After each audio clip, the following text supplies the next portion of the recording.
Hello, everyone. My name is Jim Escott. I'm the Michigan State Training Director for the Knights of Columbus, and I'm here today to record a Grand Knights training video for 2021. Here's what we're going to kind of cover. As you're a brand new Grand Knight, what are the top priorities, the first things you should be concerned about? What are the next highest priority things you should be working on? We're going to talk a lot about how to run successful meetings. You'll see why that's important as we go through this, and then we're going to wrap up with some youth protection. So just so that you understand, because this presentation is going to be out on the state website, so you can refer to it anytime you'd like. Basically, if you click on one of these blue circles with an arrow in it, it will take you to a different section of the document. So as an example, if we want to go right to successful meetings, we just click on here. Oh, I got to open up in the presentation mode. There we go. If I click on here, it takes me right to running successful meetings. And then if I click on this blue house button down here, it takes me right back to the main page. So return to the home page, it always takes you back to here. And then when you see a gray circle with their arrow in it, it takes you to an external web link, and you'll see those as we go through the document. But there's probably 40 or 50 different links to different websites to give you access to different information, so that this is a great tool for you to use on an ongoing basis. And again, the presentation and the video will be in the state website for you all to use whenever you'd like. So top priorities, these are the 9 things. We're going to go through them all one at a time. So I'm not going to necessarily review this page, but this is a thing. And again, if you want to just skip right to Understanding Faith in Action, you can click here and go there, but we're not going to do that for now. So surround yourself with great leaders. Here's kind of a typical council org chart. And the light blue items are those that are elected officers, and the purple ones are those that are appointed. So they're not elected by the council. And these are the people who can make you great or cause you to crash and burn. So I'm just saying, when you're out deciding who should be in there, the purple ones, the Grand Knight can appoint. So those are totally up to you as Grand Knight. The other ones are elected by the council. So just work with your council, make sure the right people run for office, and do the best thing that you can there. And for each of these positions, if you're wondering, oh, what is the role of a outside guard, as an example, you can click on this link here for duties, responsibilities of council officers and directors, and it takes you to a document that's produced by Supreme that tells you in detail what the roles and responsibilities are for each of these positions. Moving right along, as you put those people into place, you put them into place 2 ways. The officers are chosen and submitted using the Report of Officers Chosen Form 185. And there's really 2 ways to do this. One is to do it in member management, which we're going to talk about quickly, and the other is to use a PDF form. Everyone prefers, or Supreme prefers, and actually I prefer to have you use member management. It really is quicker and it's easier, and takes less time, and it's less prone to errors. But if you aren't very familiar with computers, and you and your financial secretary aren't, you can always still use these PDF forms. And here's the link for the form, and here's the link for some instructions that we wrote to help you, guide you through how to fill out the form.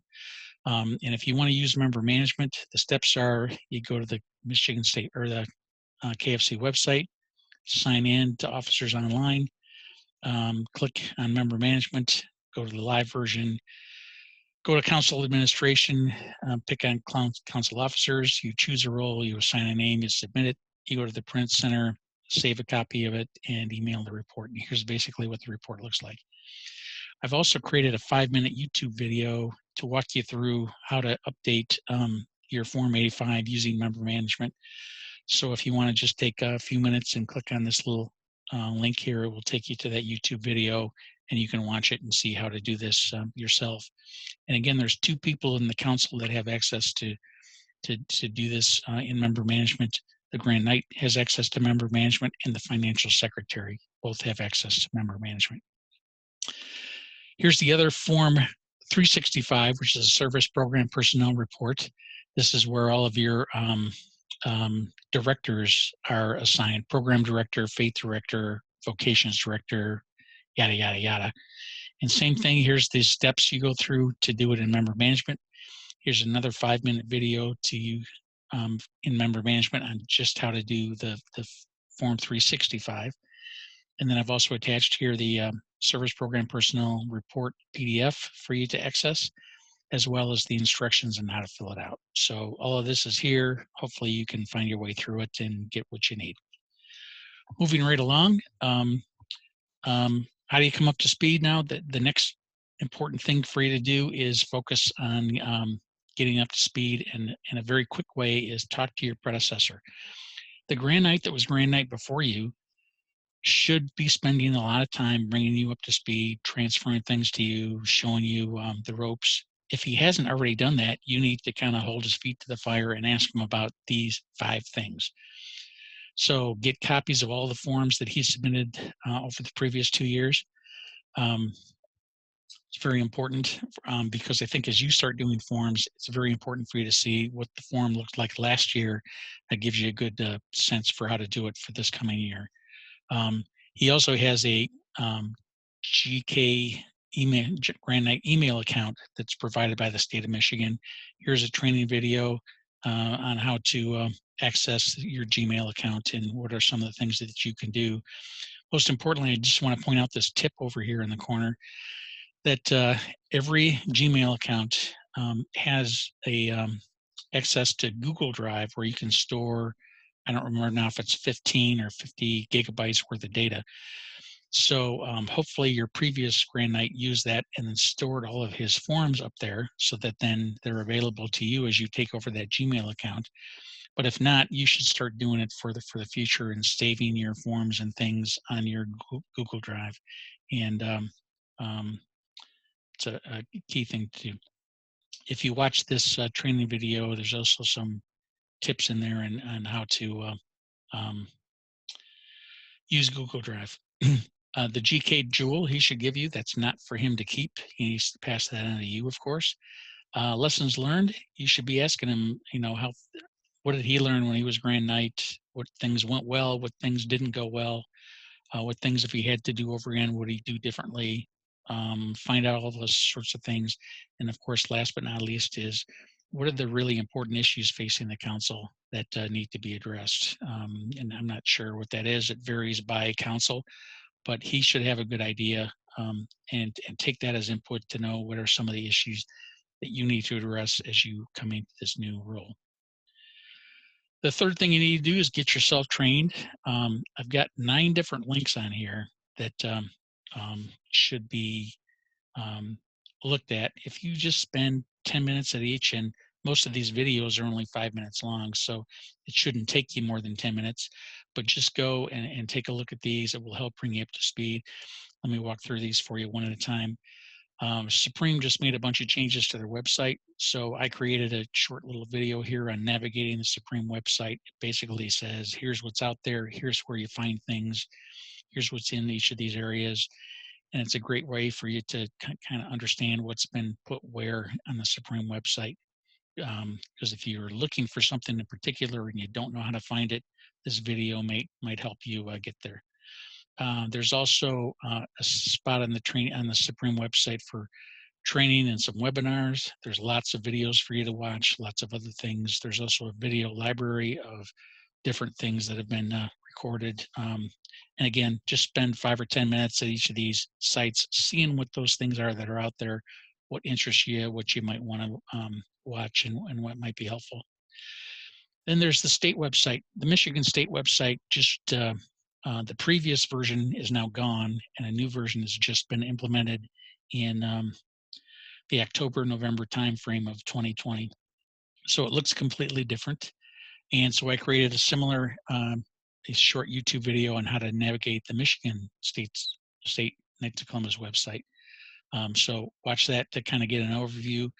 And then the really important thing from a training perspective is there's lots of things here on resources that tells you about programs, all the different programs, membership information, how to fill out forms and where the forms are, training and documentation. So if you just click on this little link here, it will take you to that part of the state website, and you can see all of that sort of stuff to start to get familiar with it.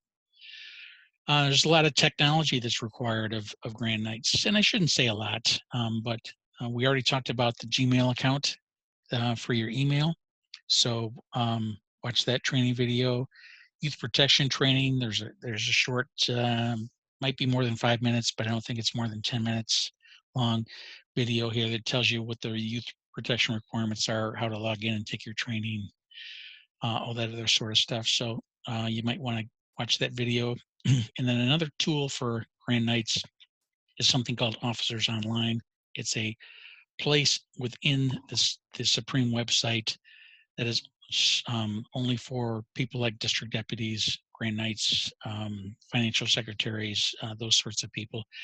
But if you watch this video, and again, it's very short, it's only 5 or 6 minutes long.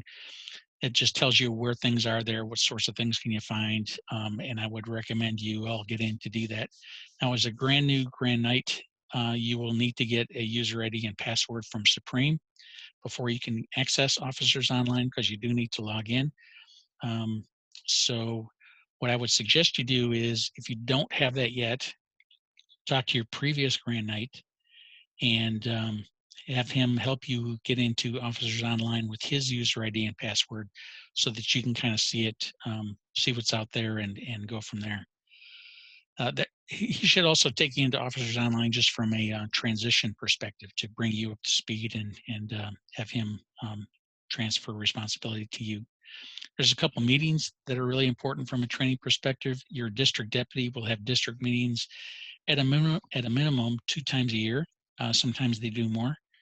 And there's also diocesan meetings that are scheduled typically once a year. Sometimes we do it twice a year. So just make sure that you find out when those are and attend those meetings. Those are very important to pass on important information from the state and your district to kind of help you succeed. And then last but not least, there's a leadership guide. And it's a pretty long document. It's like 30, 40 pages, might even be 70 or 80. But I have a link here to that, so you can open it up. And again, don't try reading all 80 pages, but at least look at the appendix to see what's in there and what sorts of things are available for you to look at. And then as you run into issues as a Grand Knight, you can always refer back to this leadership guide to help you know how to deal with this situation. Fourth thing you need to do is have a great relationship with your pastor or pastors if you're supporting more than one parish. You know, at the Knights of Columbus, we are really there to support our church, to support our pastors. So what's recommended here to do is, as you start your new role, call your pastor up, set up a meeting, maybe take him out to lunch, and get to know him a little bit. Ask him questions like, what does he want or need from the Knights of Columbus? How can you help him?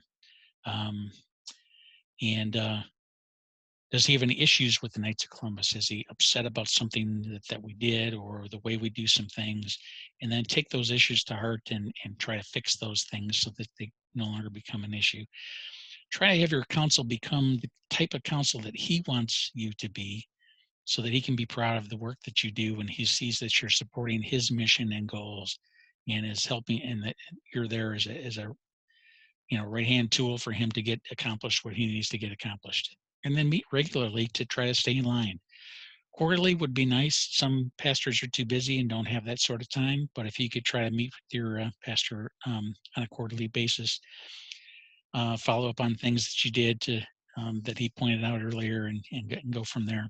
Supreme also has this link over here with a short video on how to successfully communicate with your pastor. So it's a good thing for you to watch and come up to speed with. The next thing is set some goals for your council, and it's not just goals, but realistic goals. Don't try to set impossible goals, because people then just give up and won't even try to reach them. The inputs into your process should be, how do you do last year? And again, you can get a lot of that from your predecessor.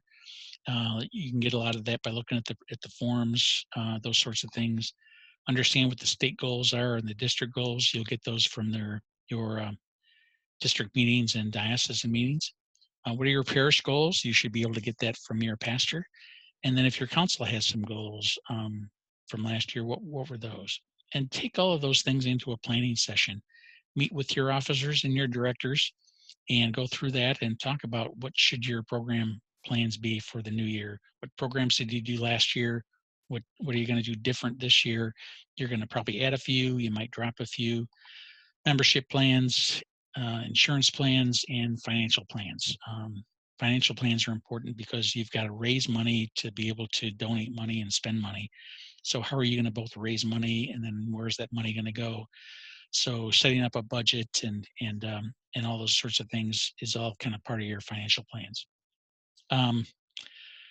So those are all the aspects that you need to go into it. If you're really not sure what your goals should look like and you want to see an example and need some help, just call your district deputy and I'm sure he can help you figure out how to format your goals. But have your goals be stretch goals, have them be a little larger than what you did last year. So if membership perspective, you recruited 6 members last year, then maybe try to recruit 7 members this year. Don't have the goals be any less than what you did last year. Document them, share them with your council so that everybody knows and agrees to them. Review these quarterly. You don't just create goals and then set them on the shelf and never look at them again. But I would once a quarter pull them out at your officers meeting first and just say, hey, are we doing the programs we said we were going to do? And are we on track with our membership goals? And do we have our budget in place and have we made the kind of money that we thought and that, and then adjust your plan as accordingly. It should be a living document, not something that is static. 7th thing is just embrace faith in action, which is all the programs that Supreme recommends in the 4 categories of faith, family, community, and life. The only way to do that is get yourself educated. Also have your program directors, your program director, your faith director, family director, community director, and life director all go to the Supreme website, check out what's there, know what. And again, if you click on this, it'll take you to the Supreme website where the faith in action section is and show you all that sort of stuff. There's an overview here. Here's where all the different programs are listed if you click on each of these things. And then the faith in action forums are listed over here.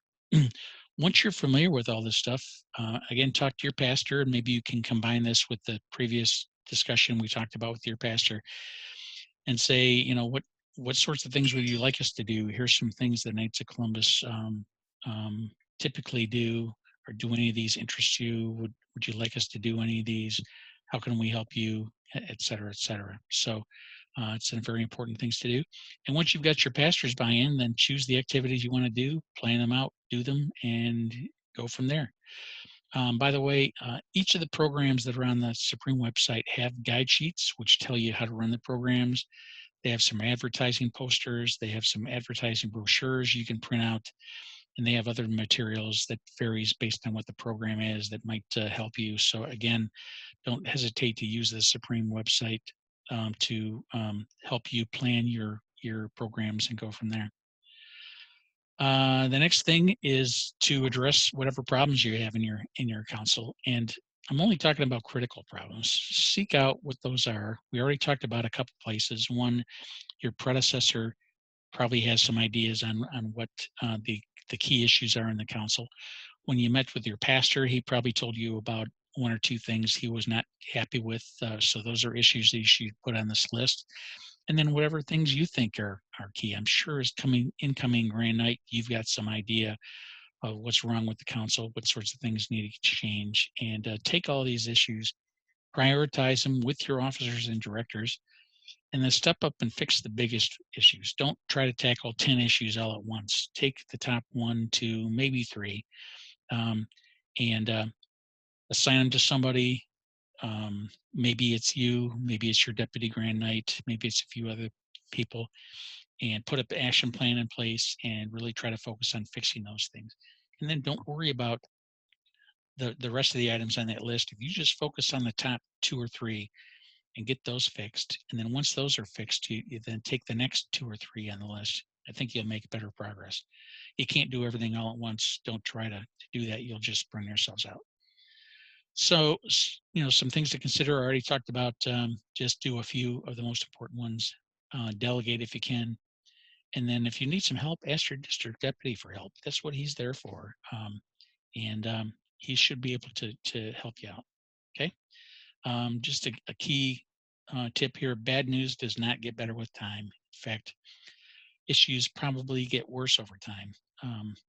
So it's better to take these things head on and address them right away, and not let them fester. Okay, moving on. The next priorities are to think about Star Council, worrying about your forms, and developing your leaders. Now, these are not as important as the top 9 that I talked about, so make sure you focus on those first before you worry too much about these. These will come in time. If you do these first before you're addressing the top 9, you're going to run into other issues, and then you'll get bogged down. So I would suggest you start with the top 9 first, and then start worrying about these later. So Star Council, there's a Star Council checklist that you can get on the Supreme website. It looks like this here on the right. But basically, I just kind of covered it. You've got to attain your membership goals, and you can record those here. What is your quota, and how many people have you added or lost every month throughout the year? You have to attain your insurance goal, which is to conduct 2 fraternal benefit seminars throughout the year, and you have to list here what's the date of the first one, what's the date of the second one, and there's some requirements for that as well. Your program goals, you have to get the Columbian Award, you have to do 4 faith programs, 4 family programs, 4 community programs, and 4 life programs. And there's more detail about that later, but that's basically what you have to do there. You have to submit the required forms, your annual survey of fraternal activity. And by the way, I listed here links for both the PDF version and the online version.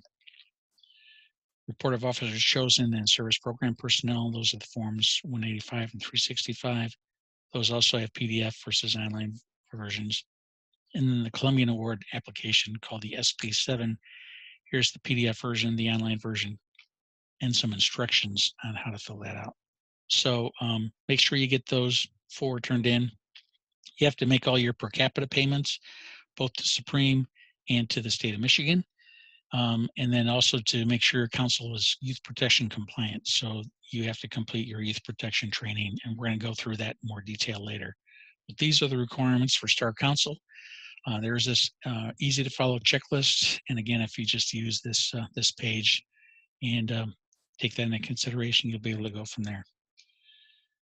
Next, forms. We actually created a forms overview video that I'm not going to show you here today, but basically shows you where to find forms, kind of gives you a good Forms 101 coverage. It shows you the Supreme website and where the forms are there. It shows you the state website where the forms are there, and kind of walks you through the whole process here.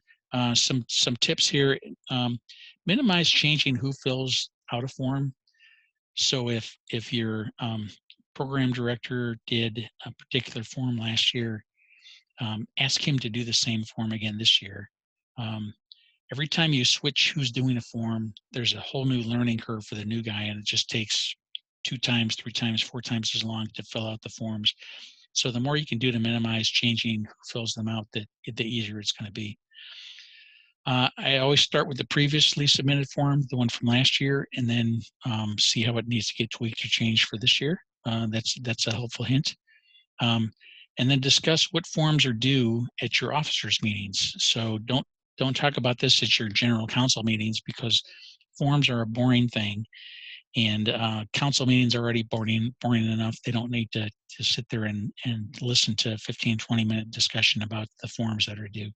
So take that offline with your officers, cover it there.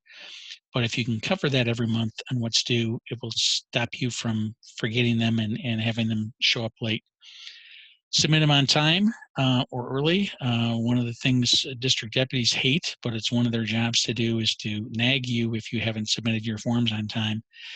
So if you can get them in on time, one, they don't have to nag you. Two, you don't have to listen to them nag you, and so things turn out better that way. There is a tracking matrix checklists that we're going to cover. Submit them online whenever possible. So when there's different options of doing a PDF version and an online version, the preference is to do them online. It saves Supreme a lot of time, makes it easier for them to read, it minimizes errors. There's all sorts of good reasons to do that. And then I'm going to take a minute to show you this Council Forums directory. And let me have a new share. And I'm going to share this document. This is the Council Forums directory. And it's a easy to follow thing. If you've got all these different forms and granites get swamped to think, I don't know what forms are due. I don't know whether to look for them on the state website or this is for Supreme website. I don't know when they're due. I don't know who I need to give them to. This kind of covers all of those questions. So if you take a look at this, I've included every single form that's out there. There's 99 in total. Now, don't get scared because you don't have to submit 99 forms a year. This is all of them, and there's probably only a third of them that you're going to have to worry about for your council. But this tells you the date that it's due. It tells you what the form number is. Here's the name.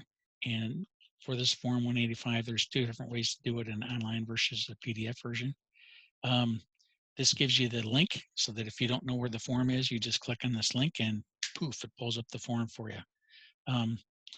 That way you don't have to worry about where else to go to try to find it. This finds it for you. So click on that. This tells you the type of form it is, whether it's administrative, whether it's a family program or a life program, those sorts of things. And then every form or most forms need to go to 3 different places. Here's where it needs to go to send it to Supreme. Here's the email address to send it to. Here's where you need to send it at the state level, forms@mikfc.org. And then this column is your district deputy's email address. And since everybody's got a different district deputy, your district deputy's email address is DDXXX, and the XXX stands for your district number. So if you're in District 208, your district deputy's email address is dd208@mikfc.org. Okay. And then, so that tells you where to send it. And then there's also 2 different additional columns here. This is newly added this year for instructions, if we have instructions available. So if you don't know how to fill out Form 185 and you want to see some instructions, here's some instructions in the PDF form. And here's a YouTube video, instructional YouTube video on how to fill out the form that's been created. And I'm going to try to, over time, create some instructions for each of these, but it's a brand new thing and I only have a certain amount of time. So I did the most important ones first, and I'm going to continue going from there. But that's basically it. And so what I would recommend you do is get this from the state website, and I'll show you where that is when we get into forms in more detail. And download this thing. And then go in and do a change to your district deputy's email address to remove the XXX and put in your district number for all of these that are in here. And then I just go through these one at a time. And what you might want to do is just start walking through these and say, okay, we're going to do all those, but you know what? We don't do the night of the month award. We're never going to do it. So let's just delete that line. So you just click on here and delete. And then you kind of continue down here, and you can see that here's the soccer challenge kit. Well, your council doesn't do the soccer challenge, so delete that line. And just kind of can come down here and delete everything you're not going to use. And then this list of 99 gets down to something more like a list of 30 or 20. And then that's your list for your council. Save it to your PC, and then follow this as your template throughout the year. And again, these are sorted by the dates in which they're due. And this should be very helpful for you. So let me go back to my presentation. Okay, I think I kind of covered everything on this page. Here's your critical forms. These are, if you don't do anything else, make sure you focus on these. These are the ones your district deputy will absolutely nag you on. So you've got that number, the name. There's a PDF link and an online link if the online's available. There's instructions here. Now notice the annual survey for fraternal activity does not have a separate link for instructions, but if you pull up the PDF form, page 2 of the PDF form's got the instructions on it. So I didn't have to create anything special for that. And that tells you the date that they're due. So focus on these things, get these things done. The other ones are important as well, but not as important as these. So just wanted to keep that in mind. The next thing for you to do is mentor and develop your leaders. You are going to one day not be Grand Knight anymore, and you're going to have somebody else be Grand Knight. Is that person ready? Are they up to speed? You've got new members that joined that some might become leaders someday. So it's really your job to be a manager, a people leader. And if you've got experience in the workforce doing that, you probably are already going to be good at this. If you haven't, you need to kind of work on these things. So as an example, you need to show that you really care and appreciate your people. So it's very important as Grand Knight to be thanking people for the things that they do, especially since they're volunteers. People need to feel appreciated and want to feel appreciated. So it's your job to show that you care about them and you appreciate them. Provide the appropriate level of direction. And what I mean by that is some Grand Knights don't provide any direction at all. They just say, hey, go get this done. The person doesn't know how to do it. He flounders, he struggles, he gets upset. You get upset at him for not getting it done. He's upset at you for not giving him more help. And then things fall apart. So giving too little direction in some cases is bad. Then there's other people who are pretty self-reliant, and if you give them a task, they know how to get it done and they'll go do it. And if you start giving them too much direction, then they feel like you don't trust them. They're feeling like you're over managing them, and so you have to, based on the person and based on the situation, provide the appropriate level of direction and help. Let them do their job. You can't do everything anyway, so make sure you let them do it. If you've got some subject matter experts or some people that are really good at certain things, have them teach others. So if you've got a membership director that's really awesome at recruiting people, assign him 2 or 3 people or ask for additional volunteers that he can sit down with them and show them how to do recruiting and how are some of the things that he does well work out, and have him teach that to other people. I think all that's important. So if you've got people that are really good at things, don't just rely on them to do it all the time. Have them teach what they know to other people so that other people can step up. Work with your weakest leaders. Your better leaders are going to be fine on their own. Your weak leaders are going to flounder and drown if you don't step in to help them. So I try to make sure that that's where you're spending some of your time. Do your leaders have backups and or replacements? Do they have somebody who can, when they're on vacation, can step in and do the job for them? Or do they have someone that at the end of the term, they're willing to come in and take the replace? So make sure everybody's got backups and or replacements if you can. Ask your leaders what they want to do next. Maybe your program director has been program director for, 11 years and he's getting bored doing program director and might want to do something different. So it's really good to ask them what they want to do next. And you can't always fulfill that, but at least you got an idea. And then at the end of the year, when it's time to select new leaders, you can start moving people around and give them a different opportunity so that they can expand their knowledge and do different things and have fun. Are people having fun at what they're doing? After a while, some people get burned out. So just know who's getting burned out and who's not. If people aren't having fun, figure out a way to help them have more fun, either in that job or replace them with somebody else. And then are there people who want to move up? You've probably got new members who've joined who are enthusiastic, that are dying for an opportunity to take a leadership role. But if you don't ask them and you don't offer that to them, they may be too afraid to step in. But you want to be developing some new leaders. Okay, now we're going to talk about running successful meetings.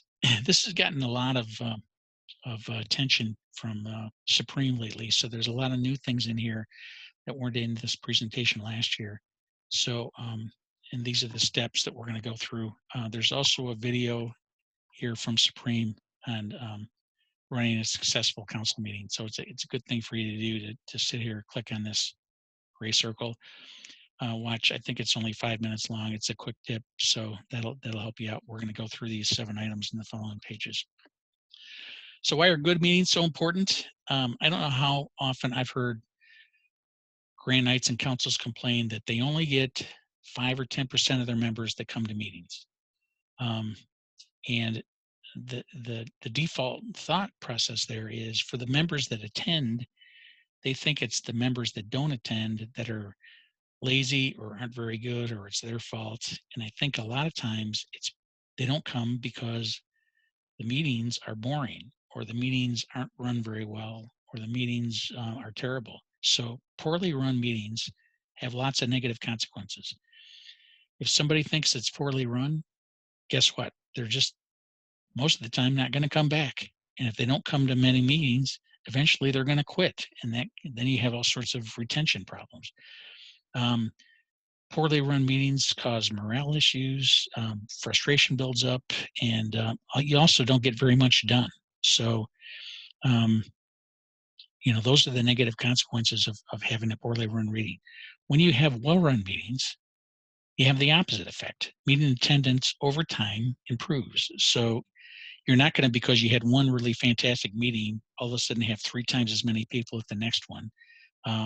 Word is going to get out. People are going to come periodically. They're going to see that they're good meetings. People are having fun. Lots of good things are happening, and then attendance is going to pick up. But you can't have that happen unless you run really well-run meetings. Meetings are places where people need to have fun. They need to make friends. They need to enjoy themselves. So it can't be so bureaucratic that you don't allow those things to take place. And then also people feel like it's a good use of their time. Like they came and they said, wow, in that hour or that hour and 10 minutes, I learned a lot, good presentation of information. We had some fun. That was a great meeting. I don't at all mind coming back next month for a similar thing. So that's kind of what's important there. So what are the roles and responsibilities for Grand Knight from a meeting perspective? You need to facilitate the meetings, not dominate them. So it's got to be very interactive. You got to let your other leaders have their say and cover different topics. You're just there to facilitate, make sure things stay on schedule and are fun and lighthearted and informative and those other sorts of things. So you need to make sure people are having fun. So as you set up your meetings, look at your agenda. Is it something that's going to be enjoyable? Have them be informative. Communicate only valuable information. And again, I'll get back to forums. Most of your council members could care less about forums. Don't talk about forums at your general council meeting. Talk about forums at your officers meeting. So only cover the valuable information that's important to the majority of the people that are there. Make sure it's interesting, not boring. It's sometimes hard to do. Sometimes it depends on who's the presenter, but work on that. And then keep things moving. Don't let them get off track, because if you get off track, the meeting falls behind schedule and people don't like being late. You should always have as a goal to have at the end of the meeting, if you go ask some members, hey, what do you think of that meeting? It'd be great if their answer was, wow, that was a great meeting. I can't wait to come back for the next one. Now, you might think that's unrealistic, but that has happened to me. It has happened to other Grand Knights that I know. And it just takes effort to make sure that you've built the right agenda, you've executed the meeting well. And if you do that, people are going to tell you the meeting was run great. Also remember, men don't join the Knights to attend meetings and pay dues. They join the Knights to do good things for other people. So attending a meeting isn't really a high priority for many people. So you got to find a way to make it a worthwhile use of their time, that they can come, get a lot of information in a short amount of time, have a little bit of fun, have some fraternity, maybe have a soft drink or two after the meeting, a piece of pizza with the rest of the guys, and go home. So just kind of keep that in mind as you're doing your meetings. Now I want to talk about officers' meetings versus general meetings. I did not have this in last year's presentation, but I think it's important. And again, I think this gets into the point of you really want your general meetings where all of your members come to be fun, informative, kept very efficient, and those sorts of things. So I listed here some different factors in how it differs between officers' meeting and general meetings. So attendance at your officers' meeting is mainly just your officers and directors, but everyone in your council should feel welcome to attend. So you mainly invite your officers and directors, but tell the rest of your council if anybody wants to attend from time to time, they're more than welcome to. Your general council meeting is for everybody.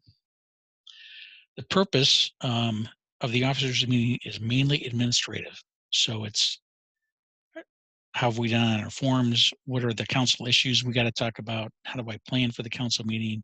And you cover all those details that don't interest the general members.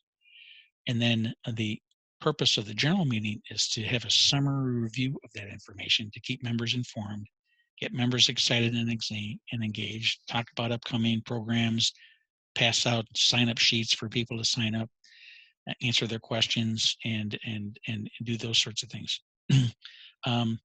Officers' meetings can be less formal because it's just a small group of guys, and but with that less formality also comes you're getting a lot of serious work done. So you don't have to worry that much about how you're dressed. You don't have to worry about following a lot of protocol, but you're going to talk topics. You're going to move on to the next topic. You're going to get things done and go from there. Council meetings are typically more formal. You do have guards, you do have motions, you have meeting minutes, you follow the Robert's Rules of Order and those sorts of things. So just understand the difference there. Any new items for your council? New ideas and programs should get discussed in detail and agreed upon at your officers' meeting. And then you take those to your general meeting to summarize, here's some new ideas and programs that we're thinking of doing. Are you guys on board? Is this something we want to do? And go from there. And if somebody brings up a new idea at a general membership meeting that's not on the agenda, take notes and say, that's a good idea. Let me take it back to the officers meeting. We'll talk about it there. And by the way, if you'd like to come to the officers meeting to participate in that discussion, we'd love to have you there. So keep the detailed discussions of new ideas at the officers meeting and just have summary information at the general meeting. General meeting agendas should get worked out at the officers meeting. So what is the agenda? Who's going to present? All that sort of stuff. And then you just execute that at the general meeting. So you have those people, those presenters present their well thought out high level reports with minimizing the detailed discussion. Changes for your officers and directors. So, leadership changes should get discussed at the officers meeting. And then at the general meeting, if there's an officer's change, the council needs to vote on those changes. And if they're just director changes, then you as Grand Knight would just announce what those changes are. And then from an agenda perspective, there is a guide out here called the Guidelines for Council Meetings. It's a brand new document that's out there.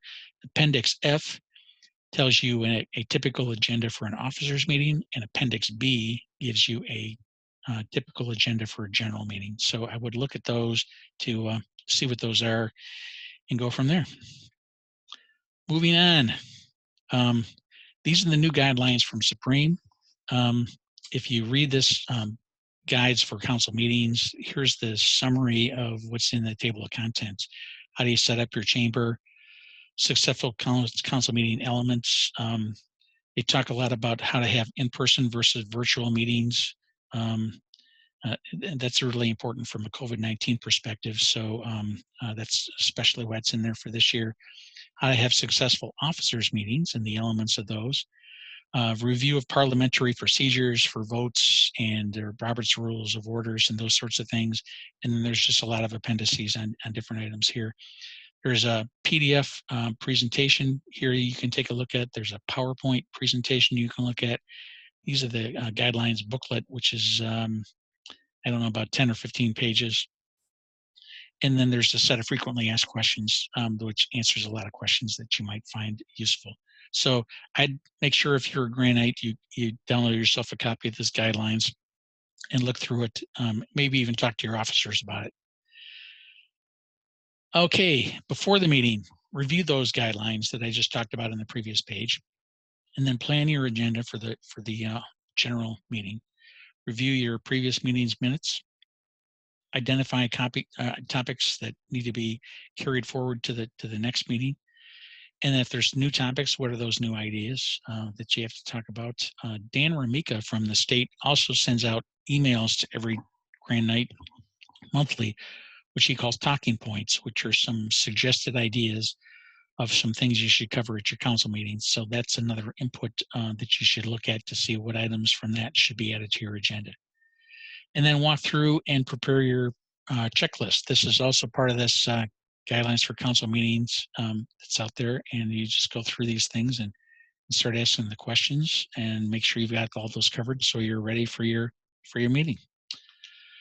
Okay, during the meeting, what's important here? Start on time every time. It's going to help you to end on time. Follow your agenda. If there's any new items that come up, park those new items for future discussions. Make a list of your action items. It's really important for you to set a good example and know what your action items are and follow up on your action items so you set a good example for others. If you don't do your action items, 9 times out of 10, your council members aren't going to follow up on their action items. So it's really key for you to set a good example there. And then for other tasks and responsibilities, make assignments for things that need to come up so that can get documented in the meeting minutes that says, you know, Joe Smith was assigned to go do this thing, and he should have it done by next Thursday. So make sure that you've got those listed and documented in the meeting minutes. Confirm what those next steps are for those action items. Don't get bogged down. Things start to get out of hand. You know, table it and move on. Use these Robert's rules. I put a little link here on to get to a website where you can learn more about Robert's Rules of Orders. But it talks about parliamentary procedures, voting, and those sorts of things. So that's important for you to know and follow.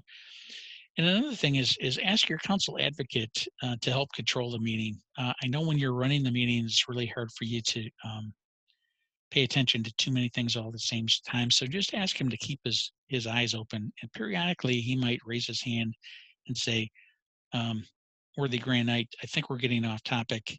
I would suggest that we hold that topic for later and let him be the bad guy to bring up some of those things for you. So it's a good thing for him as he's just sitting there listening to the meeting, to just keep an eye on how the meeting's flowing and help you out from that perspective. And then don't discuss or revisit issues that you've already completed unless there's new information that comes out or the circumstances have changed. So once you've completed a topic, move on. After the meeting, make sure you publish those meeting minutes as soon as possible. I would try to make sure that the recorder sends it out within 2 or 3 days of the meeting, because a lot of times there's action items in there that people need to follow up on.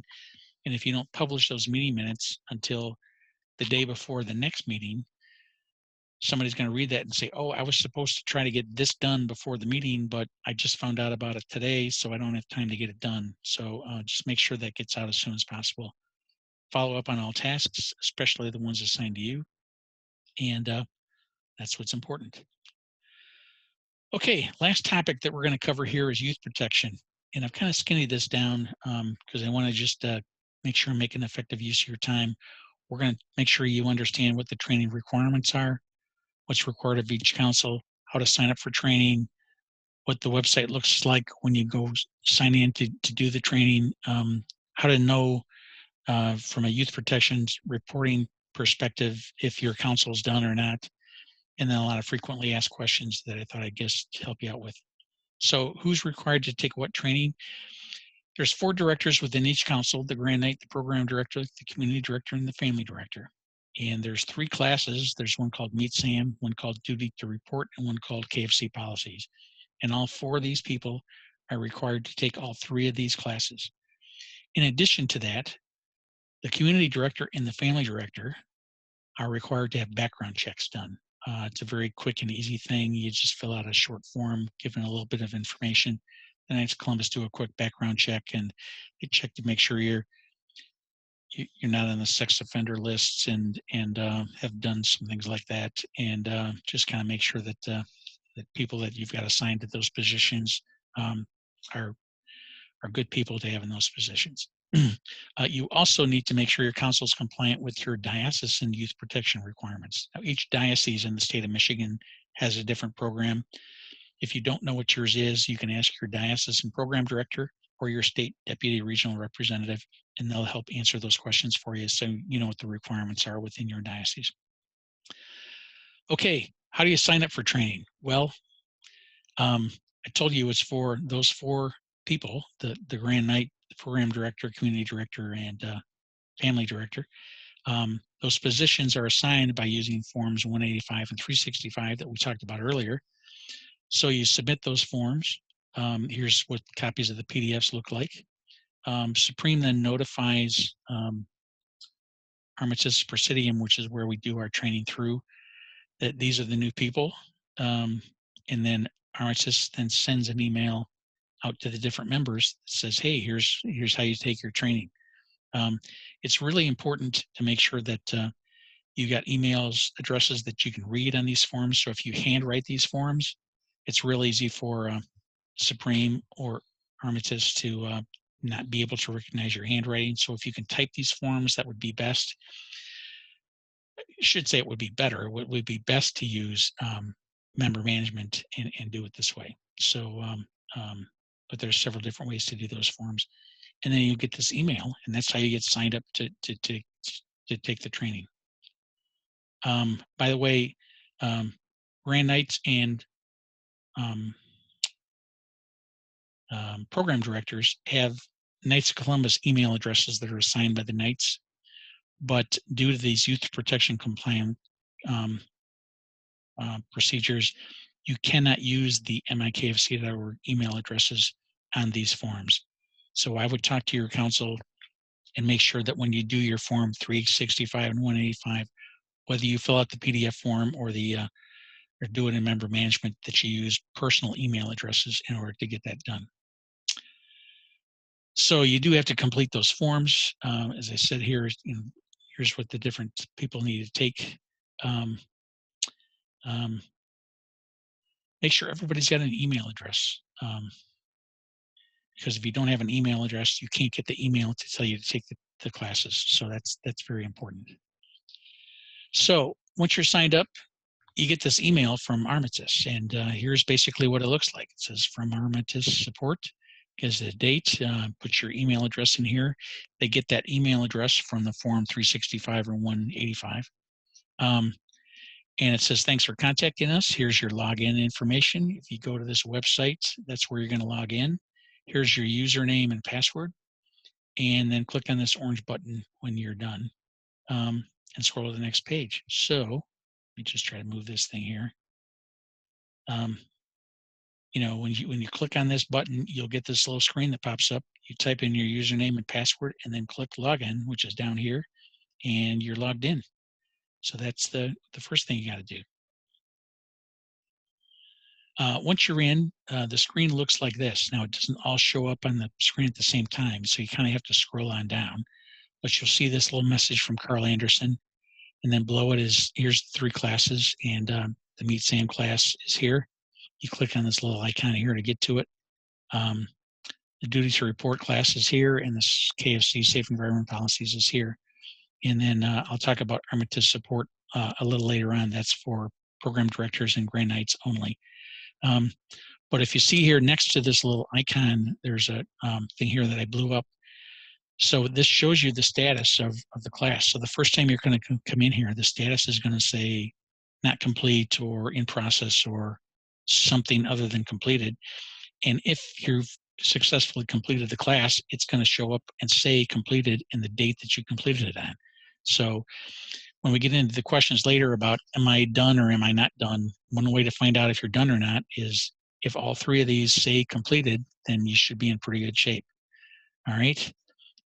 There is a way to, when you're done, print out your certificate. And up here, there's a little orange button that says certificate. And when you click on that, it pulls up a certificate that looks like this. And it should list 3 classes, the same 3 that are here. If it only lists 1 class, that means you've only completed 1 class and you're not done. So make sure it includes all 3 of those.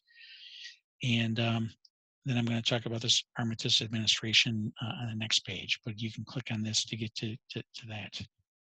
So here's Pharmacist Administration. If you click on this, it's a way to get some reports. And one very important report here is this one that says View Organizational Current Course Status. And if you click on that, it pulls up a report that looks like this. And it gives you your organization's name, tells you the council number, the person's last name and first name. The course is duty to report, training status. It's either completed or not completed. And if it's completed, what the completion date was, what his membership number is, et cetera, et cetera, et cetera. So you can see that this Stephen Clockey guy has taken duty to report the safe environment policies and meet SAM, and he's completed all 3 of those, and those are the dates that he completed it on. So you need to kind of go through this report, see who's completed, who's not completed, and get with those people that haven't completed certain courses and go from there.